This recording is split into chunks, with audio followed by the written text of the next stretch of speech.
कुछ ही देर पहले press briefing में विदेश मंत्रालय की तरफ से विदेश सचिव बोल रहे थे विक्रम मिस्री, उनके साथ कर्नल सोफिया कुरैशी और विंग कमांडर व्योमिका सिंह थी। और जो जानकारी उन्होंने दी है उससे पाकिस्तान फिर से एक्सपोज हुआ है। पाकिस्तान ने 36 जगहों पर हमले की कोशिश की, ये जानकारी भी दी गई। पाकिस्तान ने तुर्की के ड्रोन का इस्तेमाल किया। अभी फोरेंसिक स्टडी की जा रही है, जो कई सारे ड्रोन मिसाइल्स के टुकड़े मिले हैं। पाकिस्तान ने 300 से 400 ड्रोन से हमला किया। पाक ने अपने नागरिक हवाई अड्डों को बंद नहीं किया। ये पाकिस्तान की शायद सबसे बड़ी चाल है। देखिए किस तरह का आतंकी मुल्क है ये। भारत के एयर स्टेशन को निशाना बनाने की एक तरफ कोशिश करता है, दूसरी तरफ अपनी जो सिविल एयर स्पेस है उसको बंद नहीं कर रहा है। वो चाहता है कि हम पहले कार्रवाई करें और भारत अगर रिटेलिएटरी कोई भी जवाबी कार्रवाई करता है और उसमें किसी तरह की क्षति सिविल एयर स्पेस में होती है तो फिर पूरे विश्व के सामने वो दुखड़ा रोएगा। चाल देखिए उसकी पाकिस्तान की इस मुद्दे पर। पाकिस्तान ने तुर्की के ड्रोन का इस्तेमाल किया है।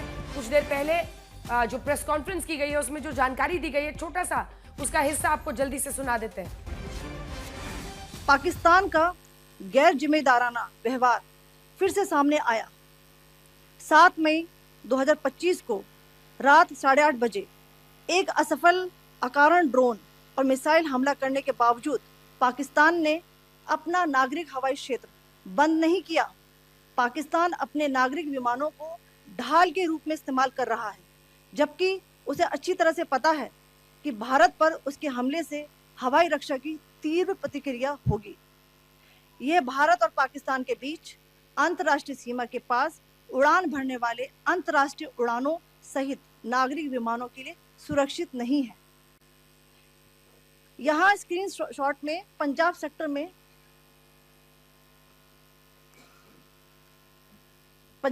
में हाई एयर डिफेंस अलर्ट स्थिति के दौरान एप्लीकेशन फ्लाइट रडार 24 का डेटा दिखाया गया है। जैसा कि आप देख रहे हैं यहाँ पर भारतीय पक्ष का हवाई क्षेत्र घोषित बंद के कारण नागरिक हवाई यातायात से पूरी तरह से रहित है। कराची और लाहौर के बीच के हवाई अड्डे मार्ग पर नागरिक एयरलाइंस उड़ान भर रही है। हाई अलर्ट किया गया है विमान फ्लाइनेस एविएशन का एयरबस 320, जैसा कि आप यहाँ देख रहे हैं, जो कि शाम को 5:50 बजे दमम से शुरू हुआ और रात को 9:10 बजे लाहौर में उतरा। ये सारा डिटेल्स आप यहाँ देख रहे हैं, ये डिटेल्स यहाँ लिखा हुआ है। Can you see this?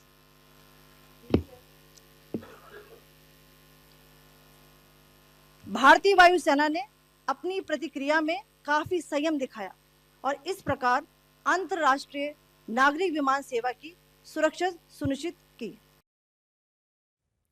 Pakistan की चाल देखिए जो एक्सपोज किया गया है। एक तो 3 बड़ी बातें जो आज इस प्रेस कॉन्फ्रेंस में बताई गई हैं।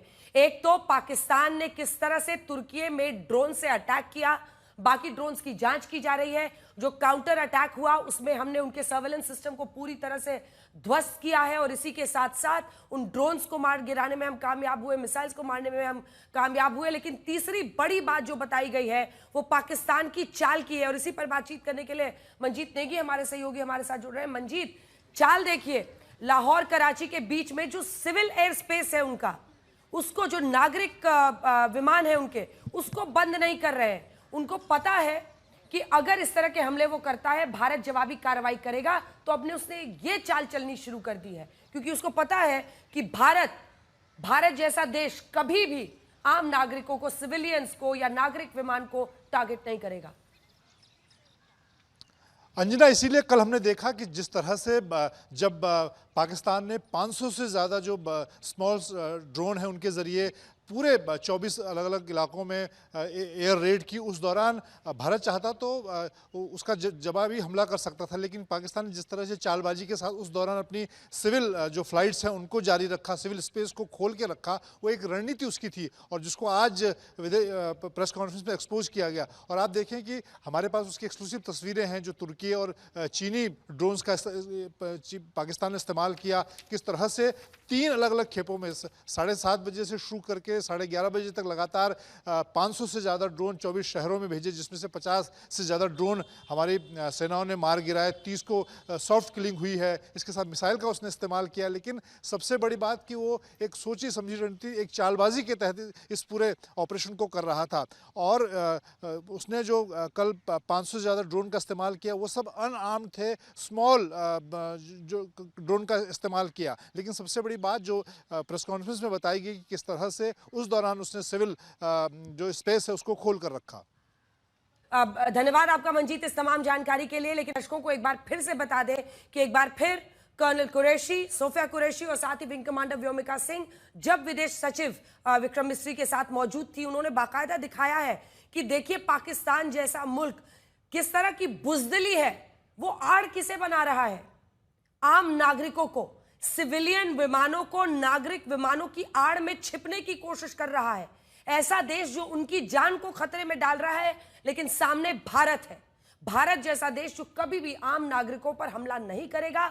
संयम और समझदारी के साथ काम करती हुई वायुसेना यहां पर दिखाई दे रही है। लेकिन पाकिस्तान को क्षति तो पहुंची है और तुर्की चीनी माल वाले जितने उन्होंने जो ड्रोन्स वगैरह भेजे थे, उन सबको अब फोरेंसिक जांच के लिए भेजा जा रहा है।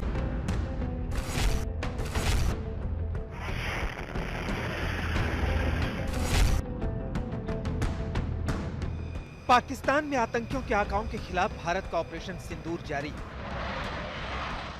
कल रात कायर पाकिस्तान ने भारत के खिलाफ जम्मू कश्मीर से पंजाब, राजस्थान और गुजरात तक अपनी पूरी ताकत झोंक दी, लेकिन वो औंधे मुंह गिर पड़ा। भारत के अभेद सुरक्षा कवच ने पाकिस्तान के ड्रोन, मिसाइल और हवाई हमलों को हवा में ध्वस्त कर दिया और अब उसके मलबे बिखरे दिख रहे हैं। ऑपरेशन सिंदूर से भारत ने दो टूक संदेश दे दिया कि वो न केवल अपनी सरहदों की रक्षा करने में सक्षम है, बल्कि दुश्मन की काली नजर को तुरंत भांपकर उस पर करारा प्रहार करना भी जानता है। अब आतंकियों की बची खुची जमीन को भी मिट्टी में मिलाने का समय आ गया है। पाकिस्तान और पीओके में जिस तरह से हमारी आर्म्ड फोर्सेस ने टेरर कैंप्स को नेस्त नाबूद किया है, वो हम सब के लिए एक गौरव का विषय है। जय हिंद, जय हिंद। मोदी सरकार और हमारी तीनों सेनाओं ने आतंक के खात्मे तक ऑपरेशन सिंदूर जारी रखने का ऐलान कर दिया है। आज रक्षा मंत्री राजनाथ सिंह की तीनों सेनाओं प्रमुखों और सीडीएस के साथ अहम बैठक हुई, जिसकी एक तस्वीर हजारों शब्दों से ज्यादा ताकतवर दिखी। इस तस्वीर की खासियत ये थी कि इसमें सभी के चेहरों पर विजयी मुस्कान थी, जिसके मायने हैं कि हमने पाकिस्तान के हमलों को पूरी तरह नाकाम कर दिया। रक्षा मंत्री और सभी सैन्य अधिकारी की बॉडी लैंग्वेज बता रही थी कि पाकिस्तान की अब खैर नहीं। आज ऑपरेशन सिंदूर से संबंधित 3 अहम मीटिंग हुई। राजनाथ सिंह ने अहम बैठक की। उसके बाद गृह मंत्री अमित शाह ने एनएसए और बीएसएफ और सीआईएसएफ और आईबी के प्रमुखों के साथ मंथन किया। वहीं स्वास्थ्य मंत्री जेपी नड्डा ने भी आपातकालीन स्थिति के लिए अहम बैठक पर हालात की समीक्षा की। भारत के रक्षात्मक पलटवार से पाकिस्तान की हालत पस्त पड़ गई है। पाकिस्तानियों का मनोबल टूट गया है। लेकिन जंग जैसे हालात कि आखिर उन्होंने भारत के ड्रोन क्यों नहीं मार गिराए? आज तक संवाददाता उन जगहों पर पहुंचे जहां कल पाकिस्तान ने हमले की कोशिश की या पाकिस्तानी मिसाइलों और ड्रोन के मलबे बिखरे मिले। घरों को ही निशाना बनाया जा रहा। देखिए ये जो हैवी शेलिंग हुई है उससे ये जो पूरा घर है, घर पूरा टूट गया है। देखिए कितनी हैवी शेलिंग हो रही है। हम इस वक्त हैं रजौरी के कराइयां में और वहां पे आप देख सकते हैं कि शेलिंग से, और ये आर्टिलरी शेलिंग है जिसकी वजह से ये जो घर है ये काफी हद तक तहस नहस हो चुका है। जैसे ही आरएसपुरा के लोगों ने सायरन सुना, वो बंकरों की ओर जाने लगे। गांव में कई जगहों पर बंकर बने हुए हैं, कुछ लोगों ने अपने खुद के बंकर बना रखे हैं और कई जगह देखिए ये घर तबाह हो चुका है, तहस नहस हो चुका है। ये पूरा गांव, यहाँ के जितने भी घर थे उन सब पर कहीं ना कहीं शेलिंग का इम्पैक्ट आया है। वहीं आज यूपी के फायर ब्रांड मुख्यमंत्री योगी आदित्यनाथ ने पाकिस्तान को अपनी शैली में लताड़ा। प्रधानमंत्री मोदी जी का जो संकल्प था, हमारे 72 जवानों ने, तीनों सेनाओं ने पाकिस्तान को उसका करारा जवाब दे करके आज आप देख रहे होंगे किस रूप में अलग थलग पड़ा पाकिस्तान आज दुनिया के सामने कराहता हुआ नजर आ रहा है।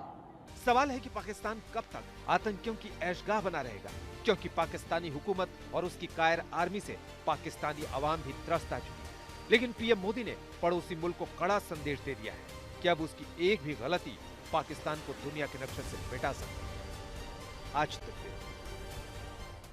जनरल मलिक, मैं आपके साथ शुरुआत करना चाहती हूं, दो तस्वीरों के साथ मैं दरअसल शुरुआत करना चाहती हूं, लेकिन उससे भी पहले जो आज विदेश सचिव और हमारी दोनों ही कर्नल सोफिया कुरैशी और साथ ही विंग कमांडर व्योमिका सिंह ने जानकारी दी है जनरल मलिक, उस पर मैं आपकी प्रतिक्रिया चाहती हूं, क्योंकि एक तरफ तो हम लगातार जय जयकार भारत का हो रहा है, जिस तरह से हमारी सेना डटी हुई है, हमारा एयर डिफेंस सिस्टम कारगर साबित हो रहा है, तो वहीं दूसरी तरफ आप देखिए कि पाकिस्तान किस तरह की चाल चल रहा है।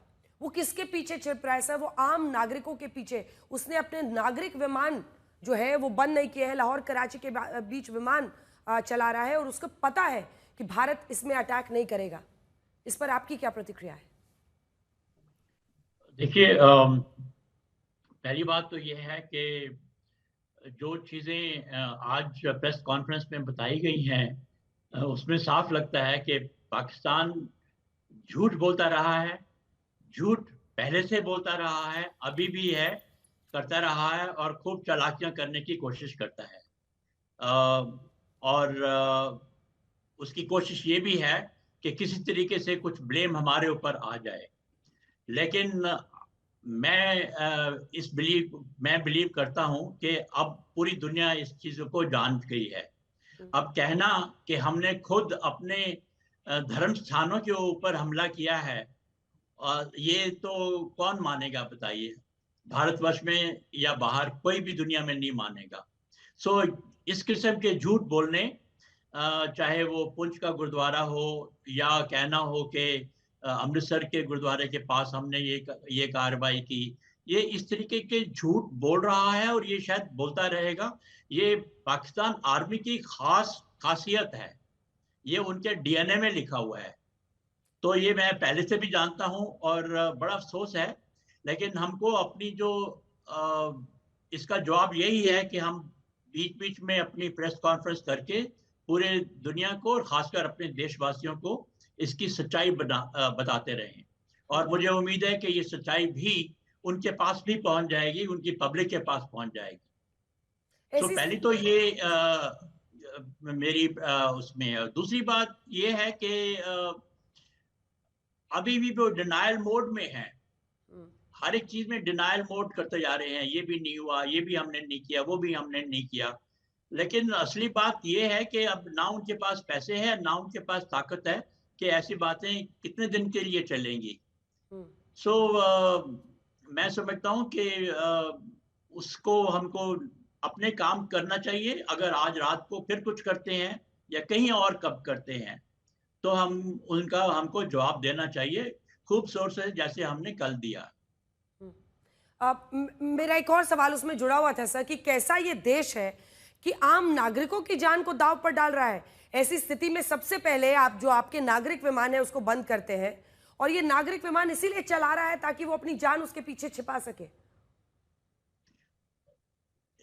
देखिए, पाकिस्तान आर्मी अपनी जो उनकी पब्लिक है उसको कई बार मैंने देखा है कि वो झूठ बोलते हैं।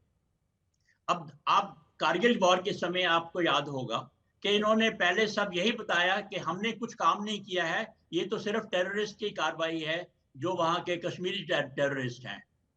और जब हमने उनको प्रूफ दिया कि पाकिस्तानी फौजियों के, पाकिस्तानी अफसरों के चिट्ठियां दिखाई और उनके हथियार दिखाए, उनके बाकी जो पेपर्स जो छोड़ के गए उनको दिखाया, तब पाकिस्तान पब्लिक को लगा कि ये तो हमारे से झूठ बोला जा रहा है।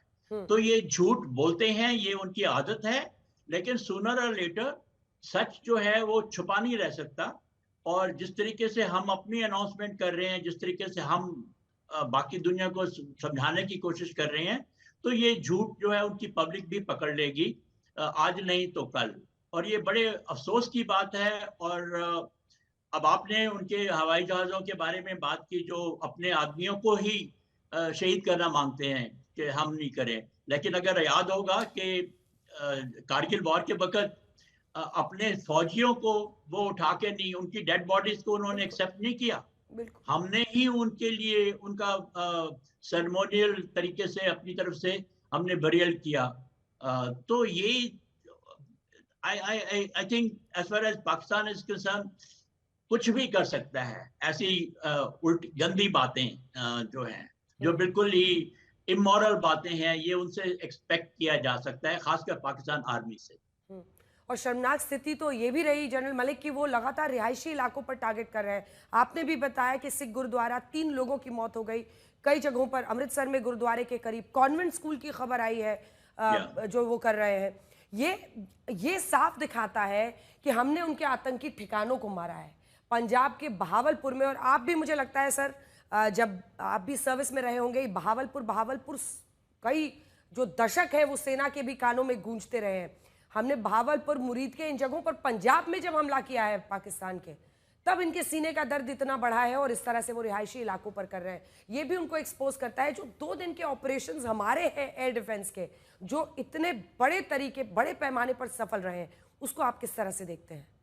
देखिए, इसमें कोई शक नहीं है कि जो हमारी सेनाओं को मैं अपनी तरफ से और आई एम श्योर पूरी भारतवर्ष के सारे भारतवर्ष उनको कॉम्प्लीमेंट करेंगे कि जिस तरीके से उन्होंने कार्रवाई की है और बहुत बहादुरी के साथ में और बड़े प्रोफेशनल तरीके से उन्होंने इन चीज़ों का मुकाबला किया है और एस्केलेशन कंट्रोल करने की कोशिश की है। बाकी ये जो झूठ बोलना और ऐसा ये कार्रवाई, तो हमने जो भी हथियार जिसका इस्तेमाल किया है, चाहे वो कल रात को किया है या पहले किया था, जब हमारे जो हैं वो बड़े प्रिसीशन हथियार हैं। इस वक्त हमारे पास कैपेबिलिटी है कि हम जहां दूर तक चाहें हम लोग उसको हथियार को पहुंचा सकते हैं और बड़े प्रिसीशन तौर से हम टारगेट के ऊपर डाल सकते हैं। और यही आपने देखा होगा कि भावलपुर इतना बड़ा शहर है, लेकिन हमने टारगेट जो था वो बड़े प्रिसीशन तौर से उसके ऊपर डाला है और मुरीद के ऊपर भी हमने ऐसी बात की है। हम इस चीज का बड़ा ख्याल रखते हैं कि कोई कोलेटरल डैमेज नहीं हो, कि कोई सिविलियन की जानें नहीं जाए। ये हमेशा हम लोग उसका ख्याल रखते हैं जब भी कोई हम कार्रवाई करते हैं। लेकिन अनफॉर्चुनेटली पाकिस्तान आर्मी इन चीज़ों में बिलीव नहीं करती है और सिविलियन टारगेट जो है बड़े आसान होते हैं उनके लिए टारगेट, और यही वो कर रहे हैं पिछले 2-3 दिन से, खासकर in area of Uri and Poonch, Rajouri, ऐसी जगह के ऊपर। एक बार मैं अब 2 तस्वीरें आपको दिखाना चाहती हूँ। मुझे नहीं पता आपके सामने टीवी है या नहीं है। एक तरफ भारतीय सेना है और चाहे सीडीएस हो, सभी सेना प्रमुख हों, आज वो कॉम्बैट ड्रेस में थे और रक्षा मंत्री से उनकी बैठक चल रही थी और बहुत ही मतलब एकदम जिसको कहते हैं आप खुशी वाला मूड दिख रहा था। वहीं अगर आप पाकिस्तान के अधिकारियों को देखिए, सेना को देखिए, तो वो आतंकियों के जनाजे पर अपना अपना सजदा पहुंचा रहे हैं, फूल पहुंचा रहे हैं। यही फर्क है भारत और पाकिस्तान के बीच में। आपने करगिल युद्ध में भारतीय सेना को लीड किया है, किस तरह से आप इस पर प्रतिक्रिया देंगे? पाकिस्तान आर्मी का जो नेक्सस बना हुआ है टेररिस्ट ग्रुप के साथ में 1947 से बना हुआ है और पिछले 70-75 सालों में ये और भी स्ट्रांग बन गया है। और मैं समझता हूँ कि उनके बीच में, उनके इथॉस में, उनके तौर तरीके में और आतंकियों के तौर तरीके में कोई खास फर्क नहीं रह गया है। पाकिस्तान आर्मी को हमारे जैसा समझना चाहिए, हमारे इथॉस या हमारी वैल्यू सिस्टम के साथ में मुकाबला नहीं करना चाहिए कभी भी। और ये अनफॉर्चुनेटली बात है कि जिस तरीके से अब मैंने सुना है कि पाकिस्तान आर्मी चीफ ने एक चद्दर चढ़ाई रीत ले किया जो लश्कर तैयबा के कैंप में कई जनाजे मौत के जो उनके ऊपर, और इसी तरीके से जो भावलपुर में हुआ है, मैंने सुना है कि वहाँ के कोर कमांडर वहाँ पर गए थे सैल्यूट मारने के लिए। अनफॉर्चुनेटली 47 से लेकर अब तक जो है पाकिस्तान आर्मी के ऊपर काफी असर पड़ा है आतंकियों का, और मुझे पता नहीं कि पाकिस्तान आर्मी का असर कितना पड़ा है आतंकियों के ऊपर। मैं इस वक्त समझता हूँ कि पाकिस्तानी आतंकियों और पाकिस्तानी फौज के बीच में कोई खास फर्क नहीं है। बिल्कुल, शायद सर सिर्फ कपड़े का है, एक यूनिफॉर्म में रहता है और एक ये कुर्ता पजामा पहन के निकलते हैं हथियार लेकर, शायद इतना ही फर्क बचा हुआ है। लेकिन अब सर वो कारगिल वॉर के वक्त भी जब ये पहले आए थे, जो उनके पहले एडवांस पार्टी थी, वो सब आतंकियों के कपड़े पहन के आए थे। बिल्कुल। तो यही बात जो आप कह रही हैं वो बिल्कुल सही है। बिल्कुल। और जब पाकिस्तानी आतंकी आए पहलगाम में तो कुछ में उनमें से उन्होंने अलग अलग गाब पहना हुआ था। लेकिन अब सर वो सवाल पूछ रहे हैं जिसके बाद मैं आपके पास आऊंगी। सब ये जानना चाहते हैं कि अब क्या होगा, क्योंकि 2 दिन से लगातार वो हमले कर रहा है रात में। पहले दिन 15 शहरों का, फिर 12-13 शहरों को, अलग अलग जितने भी सीमावर्ती इलाके हैं जनरल मलिक वो टारगेट कर रहा है। हम उसको सफल तरीके से पूरा फॉइल कर रहे हैं, उनके अटैक्स को, उनके ड्रोन्स को गिरा रहे हैं। पर इसको आप आगे कैसे एस्केलेट होते हुए दिख रहे हैं? और जो एस्केलेशन लैडर भी हम दिखा रहे हैं वो भी एक बार दिखा दीजिए। कुछ देर पहले चला है कि क्या युद्ध की ये स्थिति कहलाएगी, इसको आप किस तरह से डिफाइन करेंगे? देखिए, युद्ध की स्थिति तो हमेशा रही है, और मैं तो समझता हूं कि जो प्रॉक्सी वॉर J&K में इतने सालों से चल रहा है वो भी युद्ध की स्थिति है। आप किसी फौजी से बात करें और या सिविलियन जो वहां पर अफेक्टेड हैं, तो वो आपको बोलेंगे कि हम तो युद्ध में हमारे साथ में युद्ध हो रहा है। तो ये जो है उसको युद्ध की स्थिति समझनी चाहिए, और चाहे हम इन चीजों में शामिल नहीं, जो भी लोग शामिल नहीं है उनको भी इस बात की समझ आनी चाहिए। बाकी आगे क्या होने वाला है, हमने अपनी तरफ से अपनी नीयत साफ कर दी है, बता दिया है कि we are not interested in escalation, हम नहीं चाहते हैं। लेकिन अगर आप एस्केलेशन करने की कोशिश करोगे तो हम उसका पूरा जवाब देंगे और जोरदार जवाब देंगे। ठीक है, ये फुल स्क्रीन भी जरा एक बार दिखा दीजिए। उसके बाद अभिषेक मतिमान जी, मैं आपसे एक रिएक्शन इस पर लेना चाहती हूँ। आप पहले तो पाकिस्तान का जो भी प्रेस ब्रीफिंग हुई है उस पर आपका क्या रिएक्शन है? और ये देखिए सीमित लड़ाई जहां पर अभी हम जो दिख रही है स्थिति, और उसके बाद पूर्ण युद्ध, सीमित मतलब उसके नीचे जाने की शायद नौबत नहीं आए, लेकिन ये वॉर मीटर है जो हम दिखा रहे हैं। देखिए, थोड़ी देर पहले यहाँ आने से पहले इनफैक्ट, और कल से 2 दिन से जो डिस्कशंस हमारे पैनल्स पे चल रहे हैं, इसलिए आने से पहले मैं ज़रा अपने पुराने कॉम्बैट मैनुअल्स और इंटरनेशनल कन्वेंशंस ऑन वॉरफेयर के पन्ने पलट रहा था, ताकि आई एम वेरी श्योर कि मैं क्या बोलता हूँ वॉरफेयर के बारे में। जो स्थिति है, जो प्रेजेंट स्थिति चल रही है, जो exchange of fire, exchange of projectiles हो रहा है, या ड्रोन्स का आना जाना, उनको ध्वस्त करना, या उससे पहले जो इनिशियल अटैक है, ये जो सिचुएशन है, जो प्रेजेंट सिचुएशन है, पता नहीं क्यों हम इसको स्वीकारने को अभी तक तैयार नहीं है कि वी आर एट वॉर। सीधी सी बात है, वी आर एट वॉर। अब हम जरा पीछे चलें और देखें कि ये स्थिति जो उत्पन्न हुई है, जो 3 दिन पहले ऐसा कुछ भी नहीं था, ये उत्पन्न कहाँ से हुई? ये उत्पन्न हुई पहलगाम वाले नरसंहार के साथ, cold blooded murder of our citizens. कितने? 26। क्या बता के कि जाकर ये बोलकर कि जाकर मोदी को बता दो, और वो भी धर्म पर आधारित, एक धर्म विशेष को चूज करके। ये पूरी प्लानिंग के बाद ये हमने रिटेलिएट किया गिवन, लेकिन रिटेलिएशन में हमारा एम क्या था? हमने पहले दिन 9 टारगेट्स वी एंगेज्ड, और जिस पे हमने 24 हमले उन 9 टारगेट्स पे करे, और जो टेरर इंफ्रास्ट्रक्चर रिलेटेड ही थे एग्जैक्टली। लेकिन अब हम कोरिलेट करें पहलगाम के बाद के हमारे माननीय प्रधानमंत्री जी की पहली पब्लिक रैली, जिसमें उन्होंने हिंदी से स्विच ओवर करके इंग्लिश में पूरी दुनिया को एक संदेश दिया था, जिसका आशय ये था कि हम इसके बाद जो बदले की कार्रवाई करेंगे इस एम के साथ करेंगे कि आतंकवाद का समूल नाश करेंगे। बिल्कुल। और देखिए वो मैसेज कैसे काम भी आया है अमेरिका की तरफ से। आपने देखा, एक तो ये ख्वाजा आसिफ उनका जो मंत्री है, इसने अपनी भद पिटवाई जब जाकर विदेशी चैनल को इंटरव्यू दिया, वहां पर खुद ही कह दिया कि मुझे ये सब जानकारियां जो इंडिया के बारे में गलत जानकारियां फैला रहे थे कि मुझे सोशल मीडिया से मिला। आज उनकी ऐसी भद पिटी है कि उनके अपनी ही एक सांसद उनके बारे में क्या कह रही है ख्वाजा आसिफ के बारे में, जरा सुनिए। इस बीच आपको बता दें, कोलकाता और हल्दिया पोर्ट की सुरक्षा बढ़ाई गई है। अलग अलग जगहों पर लाहौर कराची एयरस्पेस बंद नहीं था, इसकी जानकारी वहां दी गई है। और भारत में देखिए तमाम एहतियाती कदम उठाए जा रहे हैं। यानी एक तरफ एक ऐसा देश है जो आम नागरिकों की आड़ में छिपने की कोशिश कर रहा है, नागरिक विमान बंद नहीं कर रहा है, और दूसरी तरफ भारत है जो पोर्ट्स में, एयरपोर्ट्स में, हर जगह पर मॉक ड्रिल्स, तमाम जो एहतियाती कदम है 10 से 14 मई तक सभी स्टाफ के भी हल्दिया पोर्ट में, कोलकाता पोर्ट में सुरक्षा बढ़ा दी गई है। ये तमाम जानकारियां हम आपको देते रहेंगे। जल्दी से अपनी बात पूरी कीजिए। अपनी बात कंप्लीट करना चाहूँगा। हमने जब पहली स्ट्राइक करी, 9 टारगेट्स एड्रेस किए विद 24 वेपन्स। हमारा एम क्या था? समूल विनाश। उसके बाद हम जस्टिफाई करते हैं कि हमने ये किया और दुनिया ने मान लिया। और अब लेकिन प्रश्न ये उठता है, क्या आतंकवाद का समूल विनाश वहाँ हो गया? अगर कितने टेररिस्ट मारे गए इन स्ट्राइक्स में, नंबर ऑफ स्ट्राइक्स ज़्यादा थी, नो डाउट्स, लेकिन बालाकोट के मुकाबले अगर उस समय 300 का एस्टिमेट था तो इस बार खाली 100 का एस्टिमेट है। और वो जिहादी सोच या मानसिकता या आने वाले समय में वो दोबारा पनपेगी, इस पे हम अभी तक प्रहार नहीं कर पाए हैं। मुझे अपनी बात कंप्लीट करने दीजिएगा।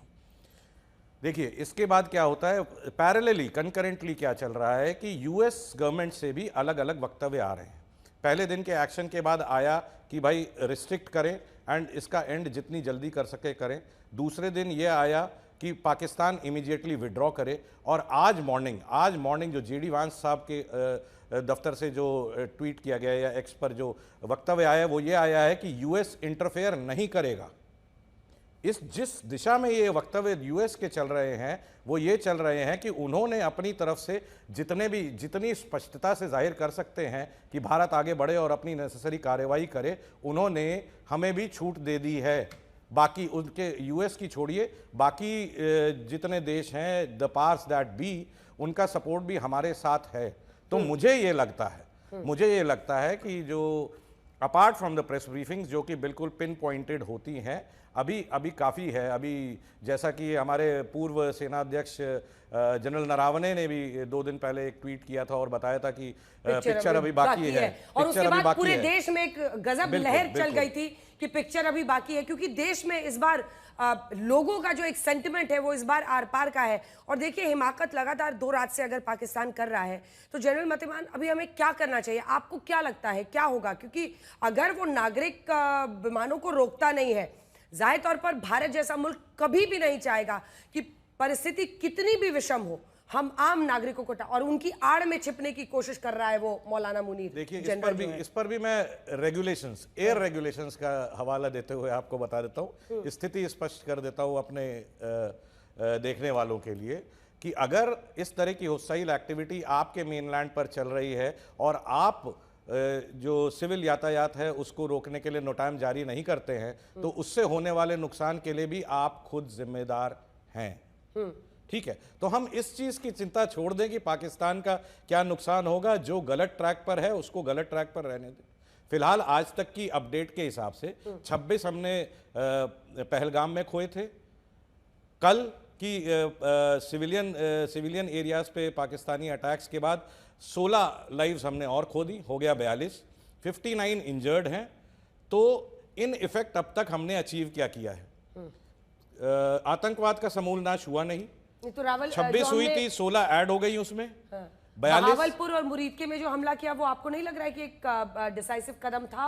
और शायद पहली बार हमने किया ना पंजाब में, इससे पहले किया था क्या? बिल्कुल किया। उनकी जो बिल्डिंग्स है, टेरर इंफ्रास्ट्रक्चर मींस व्हाट, वो बिल्डिंग्स है। आप फिजिकल मींस से किस चीज को एड्रेस कर सकते हैं?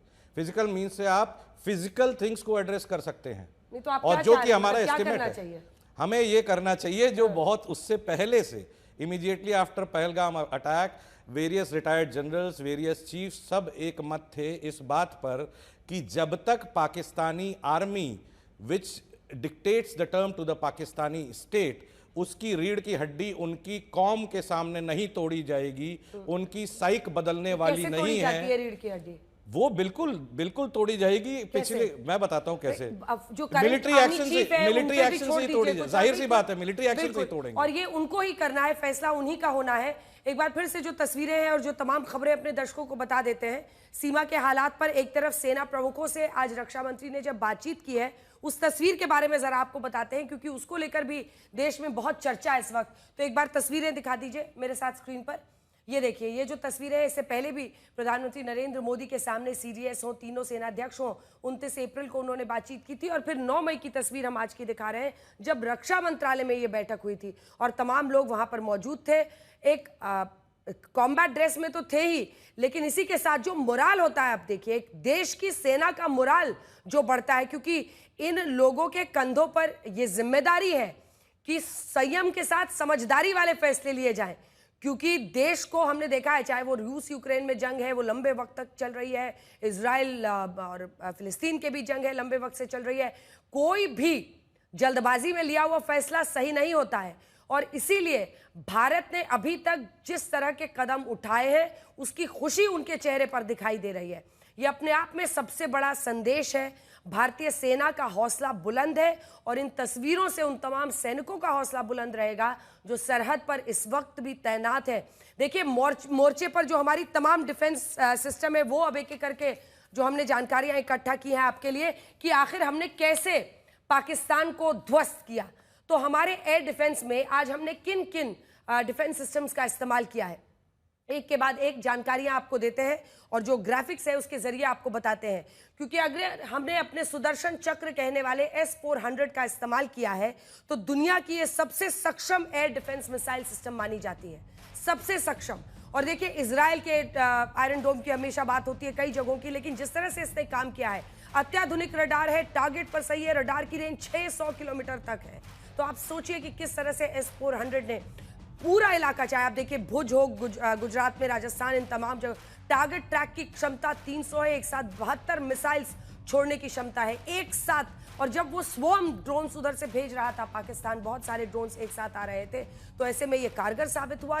40,000 मीटर की ऊंचाई में और मिसाइल फाइटर ड्रोन मारने में भी इसकी क्षमता है। 40,000 फीट ऊंचाई तक टारगेट को ये तबाह कर सकता है। अगर कोई टारगेट 40,000 की ऊंचाई पर है उसको भी टारगेट कर सकता है।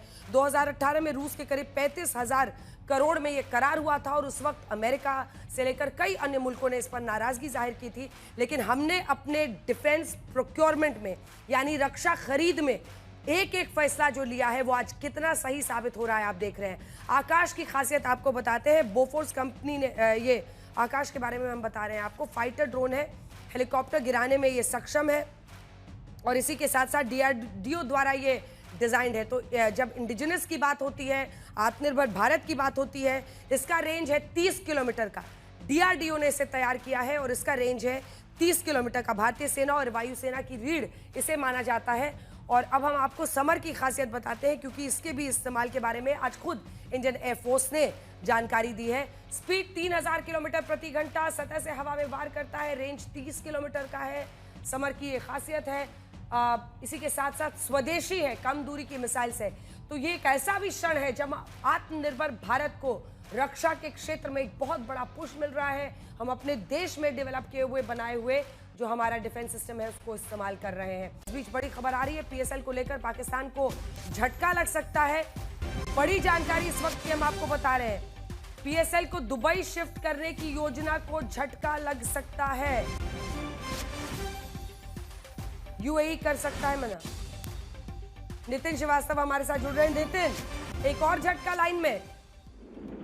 जी बिल्कुल, पाकिस्तान के लिए बहुत बड़ा झटका साबित हो सकता है क्योंकि आज सुबह ही पाकिस्तान क्रिकेट बोर्ड से एक मीडिया स्टेटमेंट जारी किया गया था जिसमें बताया गया था पाकिस्तान अपनी डोमेस्टिक लीग यानी कि पाकिस्तान सुपर लीग को दुबई शिफ्ट कर रहा है। लेकिन अब जो जानकारी सूत्रों के हवाले से निकल के आ रही है उसके मुताबिक ये है कि जो क्रिकेट बोर्ड है वो इस वक्त फिलहाल मूड में नहीं है कि वो PSL को अपने यहाँ पे करवाए और ये एक बड़ा झटका पाकिस्तान से सकता है क्योंकि पाकिस्तान ऑलरेडी इस परेशानी में है क्योंकि उनके पास विदेशी खिलाड़ी है वो लगातार इस बात से क्यों परेशान है कि वहाँ पर सिचुएशन है, उनकी सेफ्टी और सिक्योरिटी को लेकर लगातार वो अपने बोर्ड के साथ टच में थे और यही वजह थी तो लगातार कंप्लेंट के बाद उनके बोर्ड से पाकिस्तान क्रिकेट के ऊपर ने प्रेशर बनाया था कि आप या तो इस टीम को यहाँ पर सस्पेंड करिए या फिर आप कहीं न्यूट्रल वेन्यू पे लेकर जाइए क्योंकि पाकिस्तान जो है होम ग्राउंड है वही उनका, तो उन्होंने वहाँ पर अप्रोच किया लेकिन शायद जल्दबाजी में मीडिया स्टेटमेंट जारी कर दिया गया। फिलहाल की अपडेट यही है। बिल्कुल, और देखिए ना इसी में नितिन लगातार झटके लग रहे हैं पाकिस्तान को, कई मोर्चों पर घिर रहा है, उसका शेयर बाजार भी औंधे मुंह गिर चुका है और अब ये पाकिस्तान सुपर लीग जो है उसको दुबई शिफ्ट करने की भी, क्योंकि जो खिलाड़ी हैं वो डरे हुए हैं, कौन ऐसे मुल्क के लीग में खेलने के लिए हामी भरेगा। और इसी के साथ साथ आपको बता दें जो जानकारी आ रही है पीएसएल को लेकर पाकिस्तान को झटका लग सकता है। लेफ्टिनेंट जनरल केजे सिंह साहब भी हमारे साथ हैं। जो अन्य डिफेंस सिस्टम्स है वो भी पहले अपने दर्शकों को दिखा दे, क्योंकि इन सब का इस्तेमाल अगर हमने किया है आज और इसके बारे में इंडियन एयरफोर्स ने ही पूरी जानकारी दी है। केजे सिंह साहब, आप किस तरह से देख रहे हैं, क्योंकि भारत ने जबरदस्त, पाकिस्तान पस्त दिख रहा है। डे 2 खत्म हो गया, जब डे 2 क्या नाइट 2 कहिए, क्योंकि रात में बीती रात भी उसने हमला किया और हमारे डिफेंस सिस्टम ने, एडी ने उसको पूरी तरह से तबाह कर दिया, ध्वस्त कर दिया। अंजना जी, जय हिंद। जय हिंद। कि चैनल पे आना हमेशा एक अच्छी एक मौका होता है, एक अच्छी अपॉर्चुनिटी होती है लोगों से जुड़ने की। देखिए, ऐसा है, जब मैं रिटायर हो रहा था 2016 में, तो हमें बताया जाता था कि पाकिस्तान का एयर डिफेंस सिस्टम हमसे बेहतर है, उनका कंट्रोल एंड रिपोर्टिंग सिस्टम बेहतर है उनके। और पाकिस्तान में एक विशेष बात यह है कि एक एयर डिफेंस का कमांड है, जैसे हमारी कमांड होती है वहाँ कमांड है। लेकिन पिछले 8 साल में हमारे एयर डिफेंस ने गजब का ट्रांसफॉर्मेशन किया है, एक ऐसा ट्रांसफॉर्मेशन किया है। और उसके पीछे वजह है जनरल, उसके पीछे वजह है, हमारा डिफेंस प्रोक्योरमेंट एक दिशा में जा रहा था। इट वाज, मतलब हमने S-400 में अमेरिका की भी नाराजगी झेली, लेकिन फिर हमारी कूटनीति की जीत देखी कि उनसे प्रेडेटर ड्रोन्स भी लिया। जी जी, अगर आप मेरे को थोड़ा मौका दें तो मैं आपके व्यूअर्स को समझा सकूं। एक सेकंड सर, आपको टोकना पड़ रहा है क्योंकि सीमा से जुड़े कई जिलों में आज फिर से ब्लैकआउट की खबर है। फौरन में लौट रही हूँ सर आपके पास, अपनी बात जरूर पूरी कीजिएगा। शरद हमारे साथ जुड़ रहे हैं। कई जगहों पर बाजार और मॉल बंद करने के आदेश दिए गए हैं। शरद, क्या खबर है वहां से? अंजना, खबर ये है कि पूरी तरह से जैसलमेर को लॉकडाउन कर दिया गया है। दृश्य दिखाना चाहेंगे आपको।